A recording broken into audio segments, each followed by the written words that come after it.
Ilaiyaraaja music maestro, అసలు introduction అవసరం లేని సంగీత దిగ్గజమైన ఆయన స్వరపరిచిన ఓ పాట వింటే చాలు చెవి కోసుకోవాలన్న థాట్ వస్తుంది సంగీతాభిమానులకు. అలాంటి డైరెక్టర్ ఈ మధ్య నోటీసులు, కోర్టులు అంటూ వరుసగా పరువు తీసుకుంటున్నారు. మొన్ననే హైకోర్టు మొట్టికాయలు మరిచారేమో, మళ్ళీ నోటీసులు పంపారు. నా పాట వాడుకున్నారంటూ. ఇంతకీ ఈ లేటెస్ట్ పంచాయతీ ఏంటి? అసలు ఇళయరాజా ఇలా ఎందుకు లయ తప్పుతున్నారు? సౌత్ సినిమా ఇండస్ట్రీకి గొప్ప గొప్ప పాటలు అందించారు ఇళయరాజా. అయితే ఈ మధ్య సెలెక్టివ్గా సినిమాలు చేస్తున్న ఆయన కొంతకాలంగా ఒక పని పెట్టుకున్నారు. అదే తన అనుమతి లేకుండా ఆయన పాటలను, పాత సినిమాలో ఆయన స్వరపరిచిన పాటలను ఇప్పుడున్నటువంటి సినిమాల్లో వాడడంపై నోటీసులు పంపడం. లేటెస్ట్గా రీసెంట్గా సూపర్ డూపర్ విక్టరీ సాధించిన మంజుమల్ బాయ్స్ మూవీ ప్రొడ్యూసర్కి ఆయన ఈ నోటీసులు పంపారు. ఇంతకీ ఆ మూవీ యూనిట్ చేసిన పని ఏంటంటే, మూవీలో కమల్ హాసన్ నటించిన గుణ మూవీలోని కన్మని అన్బోడు సాంగ్ కమ్మని నీ ప్రేమలేఖలే అనే పాటను ఈ సినిమాలో వాడుకున్నారు.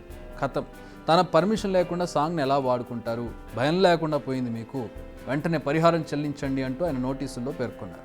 మరి దీనికి మూవీ యూనిట్ నుంచి రియాక్షన్ ఎలా ఉంటుందన్నది పక్కన పెట్టారు. ఇళయరాజా ఇలా చేయడం ఇది ఫస్ట్ టైం కాదు, ఇంతకు ముందు కూడా చాలాసార్లు జరిగింది. సూపర్ స్టార్ రజనీకాంత్ హీరోగా వచ్చిన కూలీ సినిమా టీజర్లో తన పాటను వాడినందుకు నోటీసులు పంపించారు. గతంలో బాలసుబ్రహ్మణ్యానికి ఈయనతో అత్యధిక పాటలు పాడి ఈయన స్వరపరిచినటువంటి బాణీలకు అత్యధిక సార్లు పాటలు పాడినటువంటి వ్యక్తి బాలసుబ్రహ్మణ్యం ఇళయరాజా కాంబినేషన్ అంటే ఎలాంటిదో అందరికీ తెలుసు. ఆయనకు కూడా తను ట్యూన్ చేసిన పాటలను పాడొద్దంటూ ఏకంగా లీగల్ నోటీసులు. బాలసుబ్రహ్మణ్యం చాలా సందర్భాల్లో షోస్ చేస్తూ ఉంటారు, స్టేజ్ షోస్ చేస్తూ ఉంటారు. ఆ షోస్లో మ్యాక్సిమం ఆయన పాడిన పాటలు ఇళయరాజా కంపోజిషన్లు ఉంటాయి కాబట్టి ఆ పాటలు చాలా బాగుంటాయి కాబట్టి ఆయన పాడుతూ ఉంటారు. అది ఈయనకు ఇళయరాజా తన పాటలు ఇలా స్టేజ్ల మీద పాడొద్దంటూ ఆయనకు లీగల్ నోటీసులు పంపించడం వాళ్ళిద్దరి మధ్య వివాదంగా మారిన విషయం తెలిసింది. దీని వెనుక అసలు రీజన్స్ ఏమైనా కానీ ఇండస్ట్రీలో ఇది కొత్త చర్చకు తెరలేపింది. అసలు పాటపై హక్కులు ఎవరికి ఉంటాయి, దీనిపైన ఇప్పుడు డిబేట్ జరుగుతోంది. అంతలోనే మళ్ళీ నోటీసులను పంపి దీన్ని మరింత సెన్సేషన్ చేశారు ఇళయరాజా.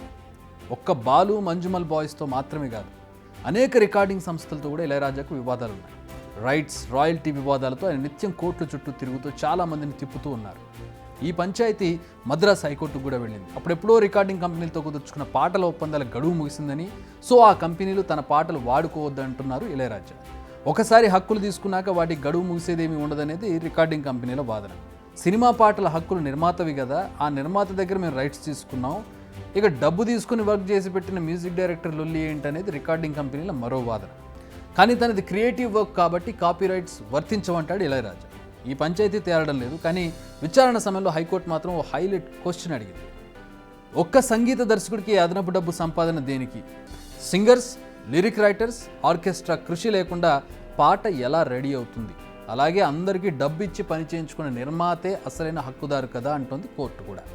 మరి వీరందరూ కూడా రాయల్టీ డిమాండ్ చేస్తే పరిస్థితి ఏంటి అంటోంది కోర్టు. దీనికి సమాధానం లేదు. ప్రస్తుతానికైతే ఒక క్వశ్చన్కి ఆన్సర్ తేలడం లేదు. రాయల్టీ ఇవ్వాల్సింది పాట రాసిన లిరిక్ రైటర్కా, పాటను ట్యూన్ చేసిన మ్యూజిక్ డైరెక్టర్కా, లేదా అందులో వాయించిన వాయిద్యకారులకా, లేకపోతే వీరందరికీ డబ్బులు ఇచ్చిన నిర్మాతకా? ఈ క్వశ్చన్కి ఆన్సర్ తేలడం లేదు. ఇళయరాజా కూడా చెప్పే సిచ్యువేషన్లో లేరు. ఆ ఆన్సర్ తేలేలోపు ఇళయరాజా ఇంకెంతమందికి నోటీసులు పంపిస్తారో చూడాలి మరి.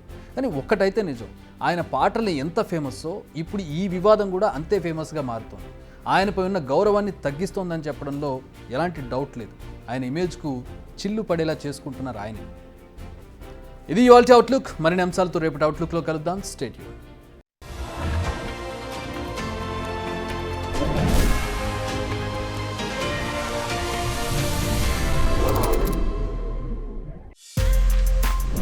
బిగ్ టీవీ అవుట్లుక్ కథనాలు నచ్చితే వెంటనే బిగ్ టీవీ ఛానల్ ను సబ్స్క్రైబ్ చేయండి.